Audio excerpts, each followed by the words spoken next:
శ్రీ పరాభవనామ సంవత్సరం మేషాది ద్వాదశ రాశులకి మనం ఫలితాలు తెలుసుకోవాలి. అందరూ ఎదురు చూస్తున్నటువంటి ఒక సమయం ఆసనం ఏంటని చెప్పొచ్చు. ఈ సంవత్సరం నాకు ఎలా ఉండబోతుంది ఒక్కొక్క రాశిగా చెప్తున్నాను. అన్ని వర్గాల వారిని దృష్టిలో పెట్టుకుని ఏదో ఈరోజు రేపట్లో అన్ని మాధ్యమాల ద్వారా రకరకాలుగా భిన్నంగా ఉంటుంది వింటున్నాం కదా. అలా కాకుండా అస్సలు ఎలా చెప్పబడింది జగద్గురుడు యొక్క పంచాంగంలో నుంచి వాళ్ళ యొక్క మంచి మంచి సిద్ధాంతులందరూ కూడా దీన్ని కూర్చొని పెద్ద పెద్ద పండితులందరూ కూర్చొని రాసినటువంటి విషయ ఆలోచనల నుంచే మనం మీకు చెప్పడం జరుగుతుంది.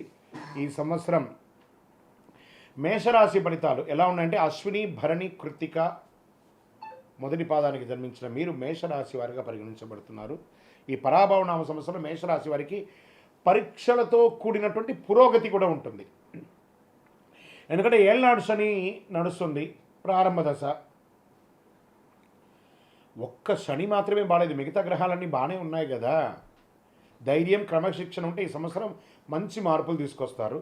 ఈ గ్రహ గోచార స్థితి ఈ సంవత్సరంలో మొత్తం శని మీ మీనరాశిలో 12వ స్థానంలో సంచరిస్తున్నాడు.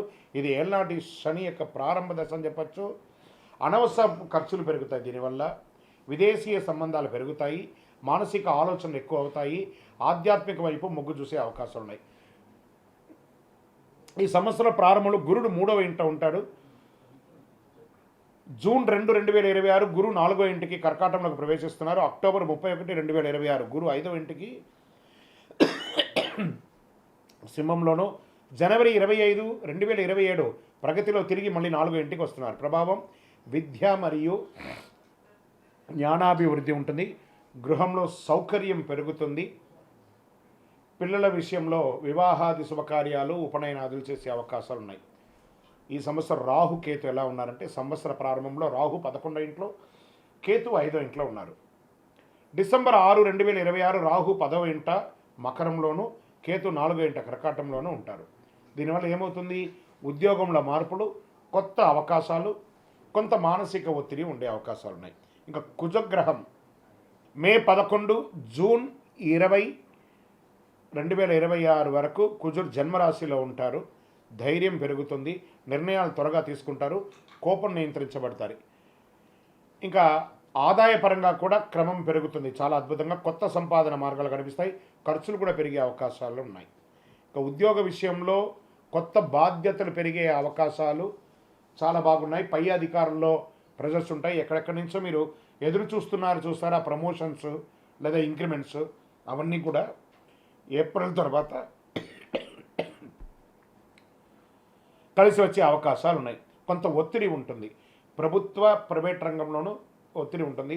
అసాంఘికమైనటువంటి కార్యక్రమాలకి ఉద్యోగస్తులు అస్సలు వెళ్ళకండి, జాగ్రత్త. ప్రభుత్వ ఉద్యోగులు ఉద్యోగం కోసం ప్రయత్నం చేసి ఎగ్జామ్ రాసిన వాళ్ళకందరికీ కూడా, సివిల్స్ కానీ గ్రూప్స్లో కానీ ఎగ్జామ్ రాసిన వాళ్ళకి ఇది ఒక మంచి సమయం.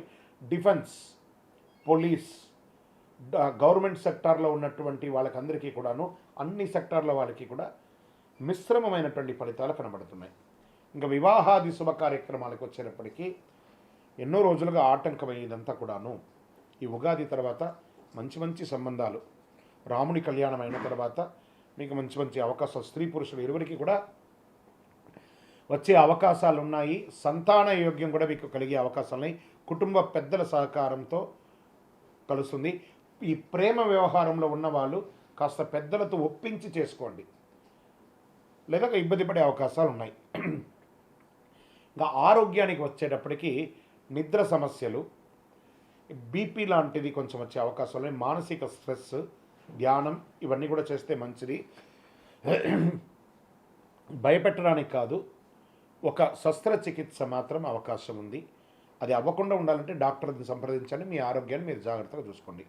ఇంకా ప్రయాణాల విషయంలో విదేశీయ ప్రయాణం కోసం, విదేశీయ చదువు ఉద్యోగం కోసం ఉన్న వాళ్ళు కాస్త మిశ్రమ వాతావరణం కనబడుతుంది జూలై వరకు. ఎందుకంటే దేశమంతా కూడా, ప్రపంచమంతా కూడా యుద్ధ వాతావరణంలో ఉంది కాబట్టి ఇవన్నీ సెట్ అవ్వడానికి జూన్ జూలై అవుతుంది. జూలై తర్వాత మీకు విదేశీయ ప్రయాణం, ఉద్యోగాల అవకాశాలు ఉన్నాయి. చాలామందికి లే ఆఫ్ అయిపోయిందండి, మేమేం చేయాలి అంటే, ఒక పక్క ఏళ్ళనాడు శని నడుస్తుంది, ఒక పక్క ప్రపంచ ఆర్థిక మాంద్యంలో పడింది. కాబట్టి ఇవన్నింటినీ దృష్టిలో పెట్టుకొని కాస్త ఉండండి. జూలై తర్వాత అన్నీ సర్దుకుంటుంది.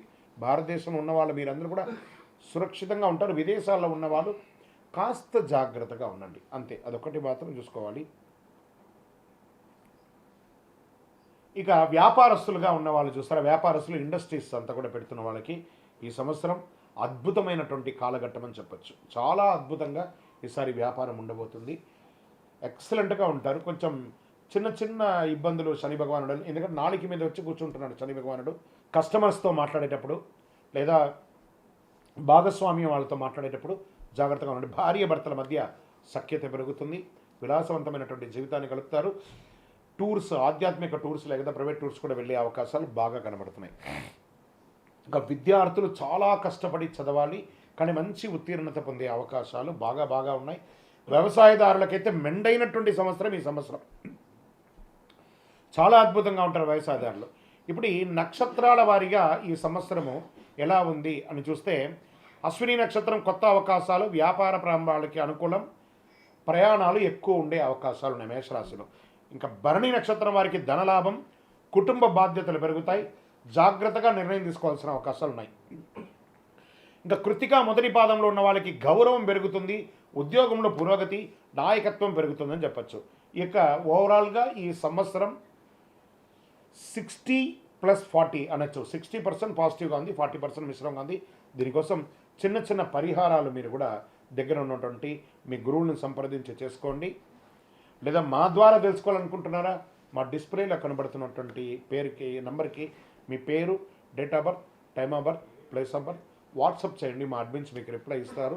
మీ ఇప్పుడు మేము చెప్పేదంతా కూడా గోచార ఫలితం అనమాట. మీ వ్యక్తిగత జీవితానికి సంపూర్ణ జాతకాన్ని తెలుసుకోవచ్చు. మేషరాశి వారికి అదృష్ట సంఖ్యలు ఈ సంవత్సరం అంటే 1, 3, 9. అదృష్ట రోజులు మంగళవారం, ఆదివారం. అదృష్ట రంగులు ఎరుపు మరియు కేసరి.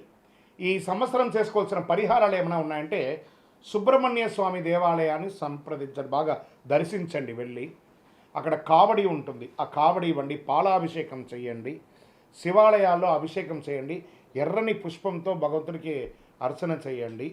పేదవాళ్ళకి మంచినీళ్ళు, వస్త్రము అవన్నీ చేయండి. ఒక చలివేంద్రం ఏర్పాటు చేయండి. ఇంకను సకల దోషాలు తొలగడానికి మీ యొక్క ఇష్ట దైవం ఎవరైనా ఉంటారు కదా, కులదైవం ఉంటారు కదా, ఆ దేవాలయానికి వెళ్ళి మీ వయసు సంఖ్య ఎంత ఉందో అన్ని దీపాలు వెలిగించండి. విజయోస్తు.